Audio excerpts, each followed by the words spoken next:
नमस्कार साथियों, natural motivation में आप सभी का स्वागत है।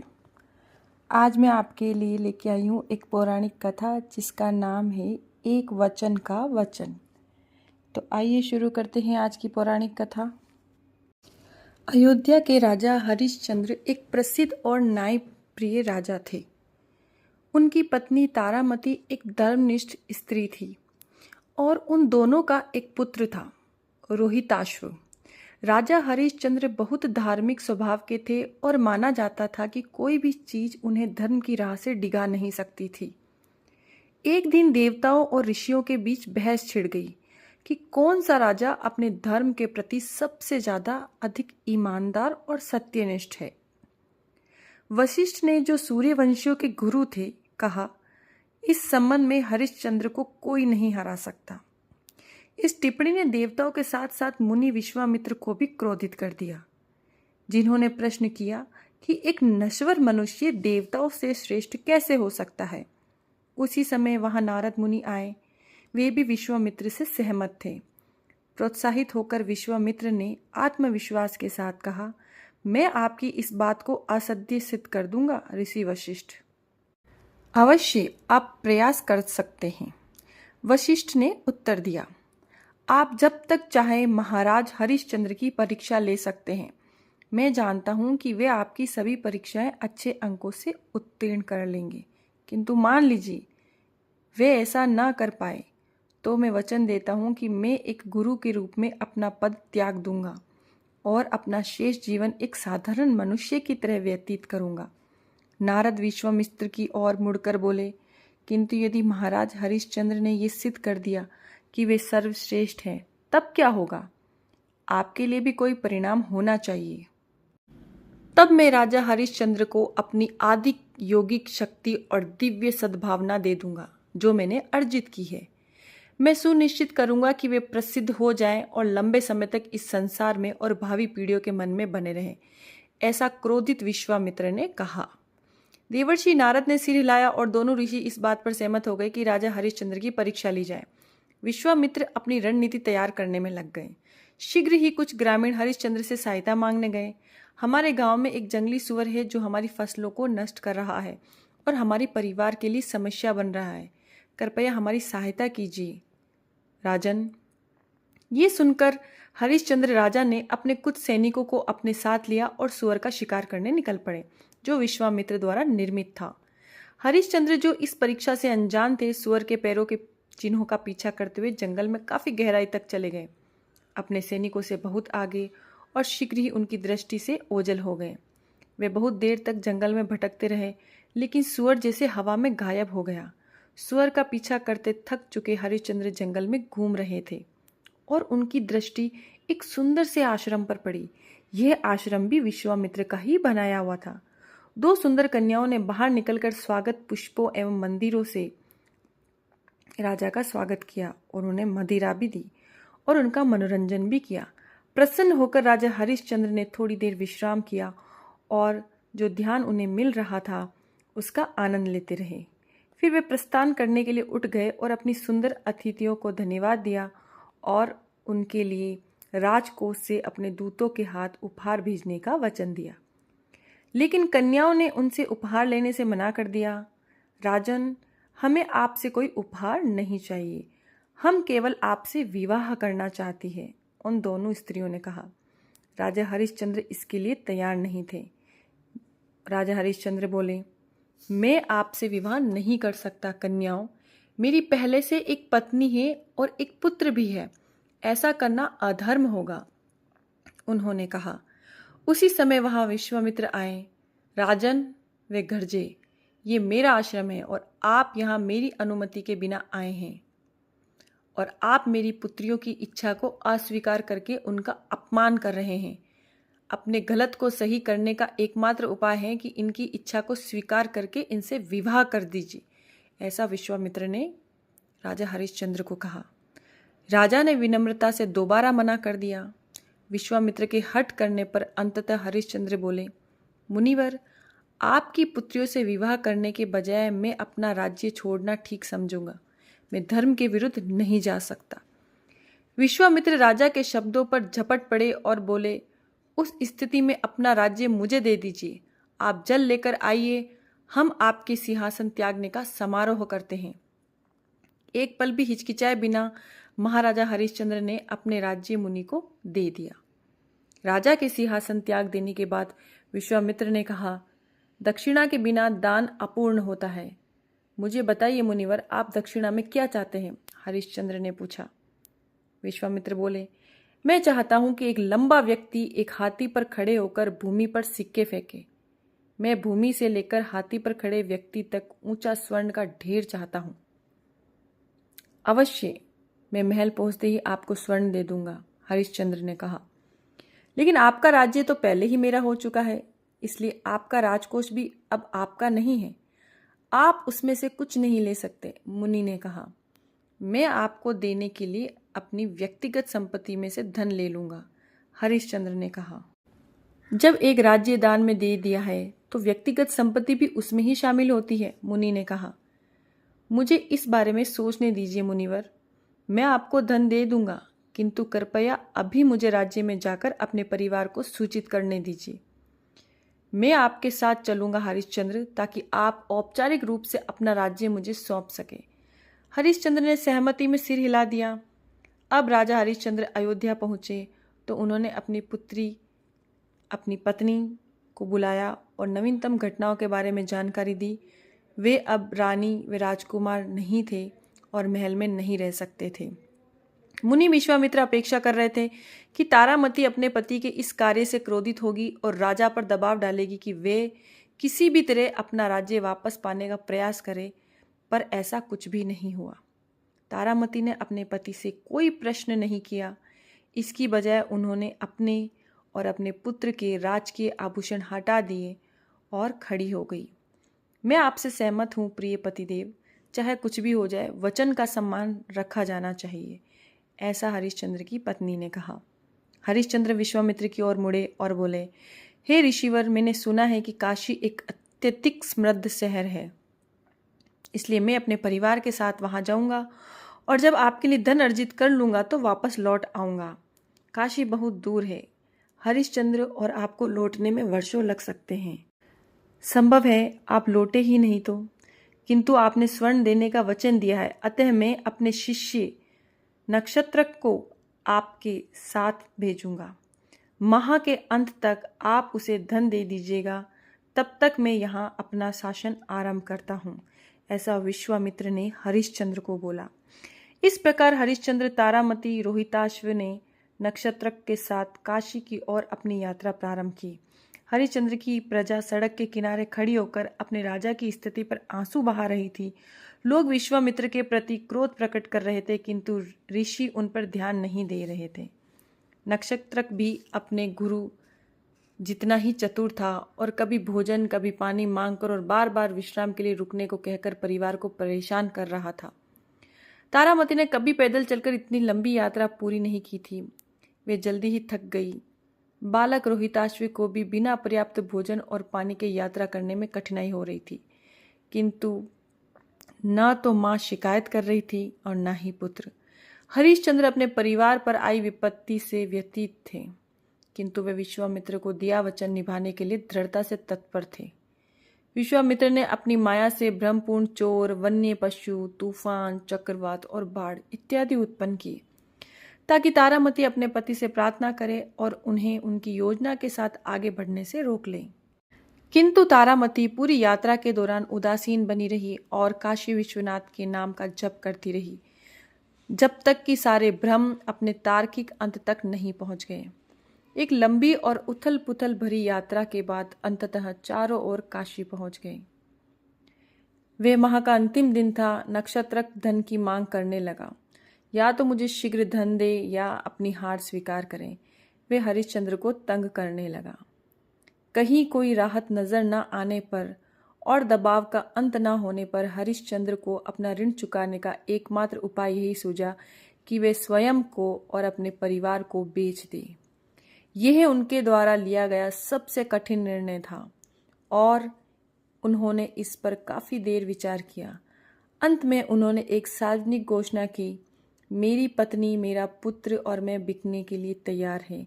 जो भी हमें खरीदेगा उसे हम उतना ही स्वर्ण देना होगा जितना हम चाहते हैं।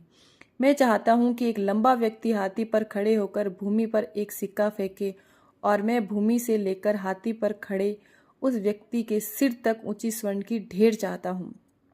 यह सुनकर एक वृद्ध व्यक्ति उसके पास आया और बोला, मेरी पत्नी बीमार है और मुझे भोजन पकाने एवं घर की सफाई करने के लिए एक सेविका चाहिए।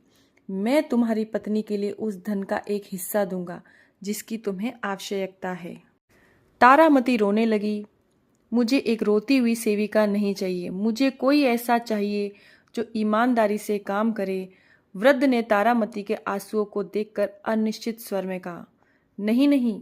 तारामती ने कहा, अपने आंसू पोंछ लिए, मैं प्रसन्नतापूर्वक आपके लिए काम करने आऊंगी, किंतु कृपया मुझे मेरे पुत्र को साथ लाने की अनुमति दे दीजिए।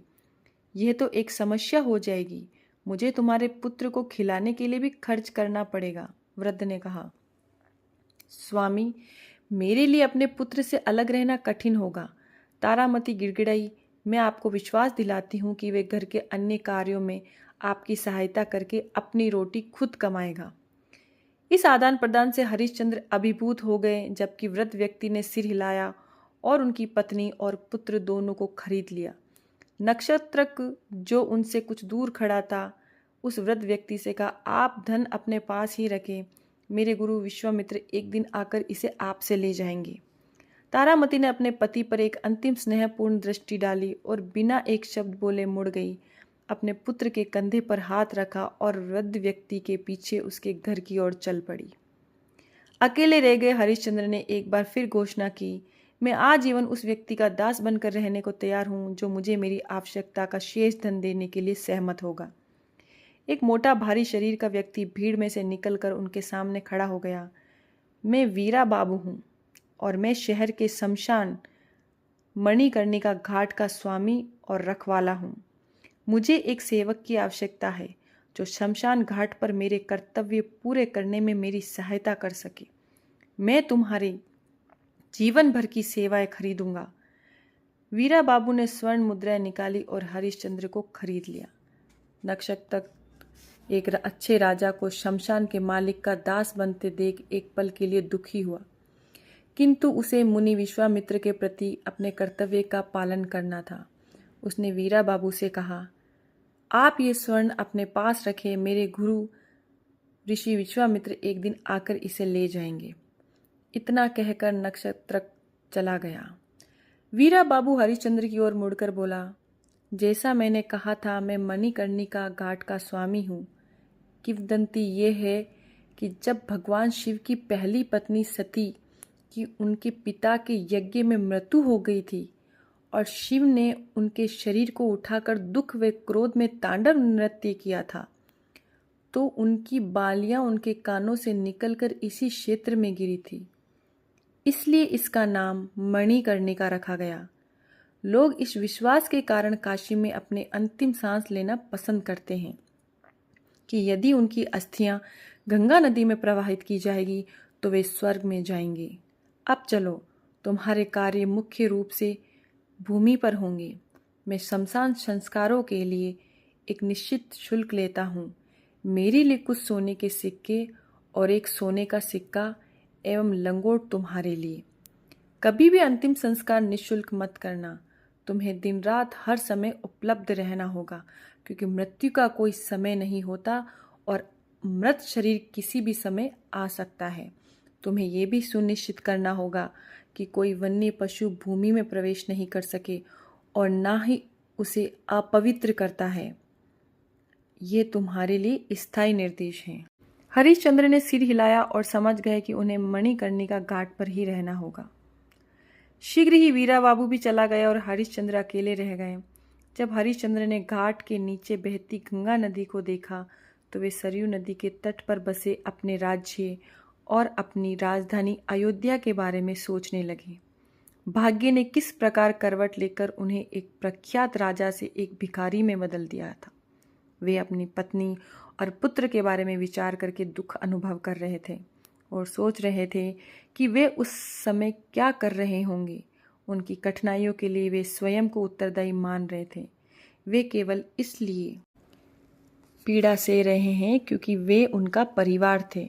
फिर भी भले ही उनका मन भारी था, उनकी आत्म इच्छा स्वच्छ थी क्योंकि उन्होंने अपना वादा पूरा कर दिया था। इस प्रकार हरिश्चंद्र ने अपना नया जीवन शुरू किया। इस बीच तारामती उस वृद्ध व्यक्ति के घर में काम करना शुरू कर चुकी थी। वे सुबह से शाम तक काम करती रहती थी। उनके अथक प्रयासों के बावजूद वृद्ध दंपति हमेशा उनके काम में गलती निकालते थे। रोहिताश्व भी अपने काम पूरे करने के लिए बहुत श्रम करता था, जो पूरे दिन चलते रहते थे। वे एक राजकुमार था जिसका ध्यान का एकमात्र केंद्र युद्ध कला का अध्ययन करना और उसे सीखना था, जबकि सेवक उसके काम करने के लिए सदैव तत्पर रहते थे। किंतु वे अब लकड़ी काटने और सफाई करने वाला एक सेवक था। उसे पर्याप्त भोजन नहीं दिया जाता था और तारामती चिंतित थी कि उनके बेटे का दुर्बल होता शरीर अंततः जवाब दे जाएगा। फिर भी माँ और पुत्र अपनी स्थिति का सामना अपने पूरे सामर्थ्य के साथ कर रहे थे। एक दिन वृद्ध व्यक्ति के घर में श्राद्ध था और उसने रोहिताश्व को लकड़ी लाने के लिए भेजा। बालक ने कुल्हाड़ी ली और पास के जंगल में चला गया। जब वह लकड़ी काट रहा था तो एक सांप ने, जिसकी रचना मुनि विश्वामित्र ने की थी, उसे काट लिया और शरीर में विष फैल जाने के कारण रोहिताश्व की मृत्यु हो गई। कुछ लोग जिन्होंने ये घटना देखी दौड़ते हुए तारामती के पास गए और उसे ये समाचार सुनाया। घबराई हुई तारामती ने वृद्ध व्यक्ति से प्रार्थना की, कृपया मुझे मेरे पुत्र के पास जाने दीजिए स्वामी। बूढ़े ने जवाब दिया, आज श्राद्ध है और मुझे बहुत काम है। मेरे पास इसके लिए समय नहीं है। तुम्हें जो करना है करो, किंतु श्राद्ध शुरू होने से पहले लौट आना। भयभीत तारामती रोते हुए जंगल की ओर भागी। जब उसने अपने पुत्र का मृत शरीर देखा तो वे काशी विश्वामित्र से प्रार्थना करने लगी, हे भगवान, क्या दिन है ये। उन्होंने काशी विश्वनाथ से प्रार्थना करी, हमारी पर्याप्त परीक्षाएं नहीं ले चुके हैं, जो अब आपने मेरे पुत्र को भी मुझसे छीन लिया। आप इसे इस तरह कैसे मरने दे सकते हैं। ऐसा तारामती ने काशी विश्वनाथ जी से प्रार्थना करते हुए गंगा नदी से प्रार्थना करते हुए कहा। तारामती फूट फूट कर रोती रही जब तक कि उसके आंसू नहीं सूख गए। फिर उसे याद आया कि उसने अपने स्वामी को वचन दिया था कि वे जल्दी लौट आएगी। इसलिए वे रोहिताश्व का मृत शरीर मणिकर्णिका घाट ले गई। शमशान भूमि में वहां काम कर रहे एक पुरुष के अलावा कोई नहीं था। तारामती की और उसकी पीठ थी। तारामती ने उसे आवाज़ लगाई, क्या आप मुझे मेरे पुत्र का शरीर यहाँ जलाने देंगे? क्या आपके पास उसके लिए शुल्क है? उस आदमी ने बिना उसकी ओर मुड़े पूछा। नहीं स्वामी, मैं एक धनी व्यक्ति के घर में सेविका हूँ और मेरे पास धन नहीं है। तब इसका दाह संस्कार यहाँ नहीं हो सकता, उसने उत्तर दिया। तारामती रोने लगी। ओह रोहिताश्व, देखो भाग्य ने तुम्हारे साथ क्या किया है। तुमने एक राजकुमार के रूप में जन्म लिया था, किंतु तुम्हारी मृत्यु एक भिखारी के रूप में हुई और मेरे पास तुम्हारे अंतिम संस्कार के लिए भी पर्याप्त धन नहीं है। मुझे समझ में नहीं आ रहा मैं क्या करूं। तारामती का विलाप सुनकर हरिश्चंद्र को ज्ञात हुआ कि वे उनकी पत्नी थी। उन्होंने स्वयं को मजबूत किया और उसकी ओर पीठ किए हुए ही कहा, आपके गले में एक मंगलसूत्र है, आप उसे बेचकर धन ला सकती है। तारामती ने आश्चर्यचकित होकर ऊपर देखा और बोली, आपने मेरा मंगलसूत्र कैसे देखा? ये एक देवी आभूषण है और इसे संसार में केवल 2 ही लोग देख सकते हैं, काशी के भगवान विश्वनाथ और मेरे पतिदेव। फिर आप कौन हैं? हरिश्चंद्र उसकी ओर पलटे और तारामती ने देखा कि वे और कोई नहीं बल्कि उसके पति थे। हरिश्चंद्र ने तारामती को देखा तो उनका धैर्य का बांध टूट गया। वे फूट फूट कर रोने लगा। फिर उन्होंने स्वयं को संभाला और कहा, हमारा पुत्र चला गया, किंतु आपको उसके अंतिम संस्कार के लिए धन लाना होगा। मैं अपना शुल्क छोड़ सकता हूँ, किंतु अपने स्वामी के हिस्से के साथ ऐसा नहीं कर सकता। तारामती, कृपया अपने स्वामी से धन ले आइए। वृद्ध व्यक्ति हमें पर्याप्त भोजन भी नहीं देता। क्या वो आपको वास्तव में लगता है कि हमारे पुत्र के दाह संस्कार के लिए हमें धन देगा? दया करिए स्वामी, रोहिताश्व आपका भी पुत्र है। हम मृत शरीर को बहुत देर तक इस अवस्था में नहीं रख सकते। मैं आपसे विनती करती हूँ, कृपया इसे थोड़ा सम्मान दें और विश्राम करने दें। हरिश्चंद्र ने दुख के साथ सिर हिला दिया। तारामती जानती थी कि वे अपना विचार नहीं बदलेंगे, इसलिए उसने अपने आपको भगवान की इच्छा के अधीन छोड़ दिया और बोली, मैं देखती हूँ मैं क्या कर सकती हूँ। मैं अभी इसका शरीर यहीं छोड़कर जा रही हूँ और शीघ्र ही वापस आती हूँ। जब वे वृद्ध के घर की ओर जा रही थी तो उसने अपने पुत्र की आयु के एक बालक को मार के एक और मृत पड़ा देखा और अपने दुख और भ्रम की स्थिति में उसने उस बालक को अपना ही पुत्र समझ लिया। वह भूमि पर बैठ गई, बालक के शव को अपनी गोद में रखा और बोली, ओ रोहिताश्व, क्या तुम पुनः जीवित हो गए हो? वह शरीर वास्तव में काशी के राजकुमार का था। विश्वामित्र की एक और चाल द्वारा चोरों ने काशी के राजकुमार का अपहरण करके उसकी हत्या कर दी थी। राजकीय सुरक्षाकर्मी राजकुमार को ढूंढते हुए तारामती के पास पहुंच गए, जो राजकुमार का निर्जीव शरीर लेके बैठी थी, यह मानकर कि वही राजकुमार की हत्यारी थी। उन्होंने उसे पकड़ लिया और घसीटते हुए राजा के पास ले गए। महाराज, यही वह राक्षसी स्त्री है जिसने राजकुमार की हत्या की है। राजा दुख से भर गए, किंतु जब रानी ने अपने पुत्र का मृत शरीर देखा तो वे अज्ञात से मूर्छित हो गई। तारामती अभी भी बहुत दुखी थी और उसकी मानसिक स्थिति ठीक नहीं थी। वह बड़बड़ाने लगी, मेरे पुत्र को सांप ने काट लिया है और मेरे पति मुझे दाह का शुल्क दिए बिना उसका अंतिम संस्कार करने की अनुमति नहीं दे रहे हैं। राजा दुख के अतिरेक में कुछ समझ नहीं पा रहे थे।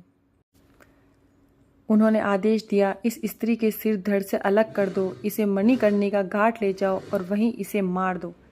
सैनिक तारामती को मणिकर्णिका घाट ले गए और हरिश्चंद्र से कहा कि उन्हें इस अपराधी का सिर काटना है।